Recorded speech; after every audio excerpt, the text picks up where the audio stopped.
পরে ভাবির মুখে শুনেছিলাম। ছেলেটা খুব ভালো অবন্তী। দেখো, তোমাকে অনেক আগলে রাখবে, জীবনে অনেক সুখে থাকবে।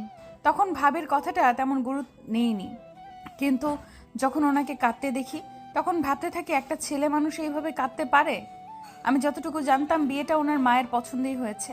হয়তো ভাবছে আমার যে ওকে পছন্দ নয় এটা যদি ওনার মা জানতে পারেন তবে খুবই কষ্ট পাবেন। ওনার মা ব্রেন টিউমারের সাথে লড়ছিল, কবে মারা যায় কোনো ঠিক নেই।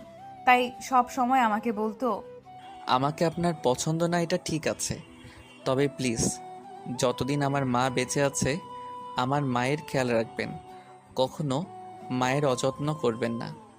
উনি কথাটা এত করুণভাবে বলছিল যে আমার নিজেরই কান্না পাচ্ছিল।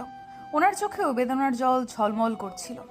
চোখের পানি আড়াল করতে উনি আমার সামনে থেকে চলে যায়, আড়ালে গিয়ে চোখ মুছতে থাকেন।